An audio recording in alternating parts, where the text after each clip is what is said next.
Bismillahirrahmanirrahim. Assalamualaikum warahmatullahi wabarakatuh. Terima kasih rekan-rekan wartawan dan jurnalis kita.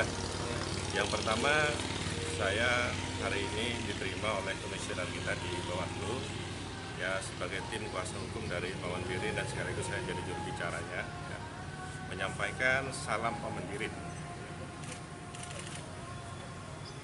ke Bawaslu kita. Ya, titip salam juga pada para jurnalis kita. Sekarang Paman lagi melaksanakan hak konstitusional untuk bertemu dengan masyarakat. Jadi ada dua kewajiban beliau sekarang ini. Kewajiban yang tahapan kita adalah kampanye, berarti beliau harus yang menjadi hak masyarakat kita juga terjun ke masyarakat untuk memperkenalkan visi misi beliau. Ya. Sementara ada pemanggilan Bawaslu di hari ini juga, posisi beliau sekarang lagi melakukan kampanye di masyarakat, menembus desa-desa terpencil untuk itu. Oleh karena itu, beliau titip salam aja kepada komisioner dan meminta tim kuasa hukum untuk menyampaikan. Ya, kita sampaikan kepada komisioner, apakah kita dalam status ingin diminta klarifikasi terhadap laporan yang disampaikan ke Bawaslu, kita siap untuk klarifikasi. Atau yang kedua, kita serahkan dokumen yang kita buat sebagai satu bahan klarifikasi yang disampaikan oleh tim kuasa hukum. Ya, komisioner mengatakan akan menerima dan mempertimbangkan ya, dokumen yang kami bawa yang sudah ada tanda terimanya dari tim kuasa hukum untuk kemudian beliau pelajari ya, atau komisioner pelajari untuk itu. Nah, oleh karena itu dalam perspektif hukum ya, kita memahami betul yang kemudian sekali ini dilaporkan ya klien kita adalah melanggar pasal 71 ayat 3. 71 ayat 3 ini ya, berkaitan dengan apa? Berkaitan dengan ada anggapan pemakaian kata bergerak dalam berbagai macam kegiatan yang dilakukan oleh Pemprov Kalimantan Selatan itu adalah memanfaatkan jabatan atau kewenangan beliau itu untuk apa? Untuk kepentingan yang merugikan orang lain. Saya katakan dengan tim kuasa hukum buat adalah bergerak itu siapa saja boleh makan. Tetapi karena sering diucapkan oleh Paman Birin menyemangati kita semua, ya, menyemangati masyarakat, menyemangati aparatur, beliau bergerak, jangan pengoler, ayo kita berubah, bergerak. Nah, itu adalah slogan. Ya, Anda bisa cek, tidak jadi lihat di dokumen kita di Pemprov Kalsel, tidak ada itu masuk dari PNJ, karena yang ada adalah Kalsel mapan, maju dan terdepan.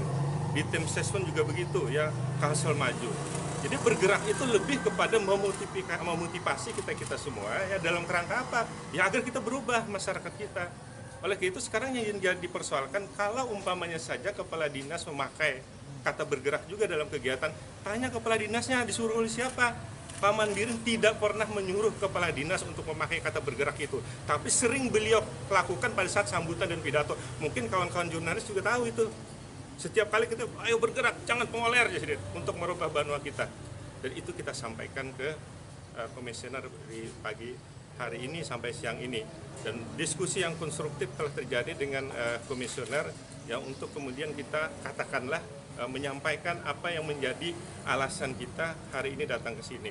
Tapi sekali lagi Paman sangat menghormati komisioner dan titip salam bahkan kepada jurnalis, beliau juga titip salam kepada kita. Tapi beliau tidak ingin hak konstitusional dekat dengan masyarakat itu diganggu oleh persoalan yang seperti ini. Persoalan hukum silahkan kuasa hukum kalau kemudian menyelesaikannya. Disinilah letak kehadiran kita hari ini. Dan doakan juga mudah-mudahan Paman tetap sehat selalu di dalam konteks itu. Ini yang jadi persoalan di kita ya. Kita pengen sebenarnya pemilu kada kali ini atau pilkada kali ini kan konstruktif. Bagi kita yang ahli hukum mengkaji undang-undang pilkada itu tahu betul kelemahan-kelemahan undang-undang pilkada.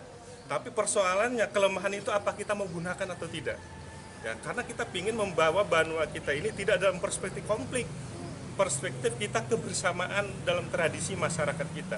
Kalau hendak konflik, istilah kita raja itu ya, kalau udah lengkap syarat-syaratnya, pentilbannya diperiksa, ada aja pasti kekurangannya ya, dan itu ada pada semua calon. Tapi kalau semua itu kita ungkit, ini akan jadi kacau balau ya pilkada kita di tahun ini. Oleh itu kita berharap jangan mengedepankan proses konflik, tapi ayo dong ke masyarakat kita tunjukkan kepada kita bahwa kita bisa mampu memimpin Banua ini tidak dengan mengungkit-ungkit kesalahan orang lain untuk itu. Ya kami sudah menyiapkan 10 gugatan ya yang akan dilaporkan ke Bawaslu ini, tapi masih kami pertimbangkan apakah ini lalu kemudian bisa bikin kacau pilkada kita atau tidak. Karena ada tanggung jawab moral di kita juga untuk tetap menjaga pilkada ini damai tentang bagi masyarakat kita. Karena kalau bagi-bagi kita yang ahli hukum itu biasa aja konflik, tapi bagaimana masyarakat kita di bawah ya di dalam konteks yang seperti itu. Kita tidak ingin terbelah karena kita pada dasarnya adalah satu di masyarakat kita ini. Tidak ada pemeriksaan, yang ada diskusi. Ya, yang ada diskusi dengan komisioner kita. Karena kita sudah mengatakan bahwa jawaban ada secara tertulis. Ya, nanti ditanyakan ke komisioner apa jawaban yang menjadi jawaban kita. Jadi diskusi yang konstruktif untuk tetap menjaga pemilu kada kita ini berjalan dengan damai dan aman. Jadi jangan sampai ada celah-celah hukum itu digunakan untuk istilah kita itu ya tidak proporsional untuk itu. Sehingga apa? Sehingga nanti justru ibaratnya gini ya, ibarat sekali lagi pisau kalau kita gunakan menyakiti orang itu bisa. Tapi kalau digunakan oleh ulama untuk kemudian membuat hal-hal yang bermanfaat juga bisa. Kami lebih cenderung menggunakan hukum itu adalah untuk kedamaian, bukan untuk konflik.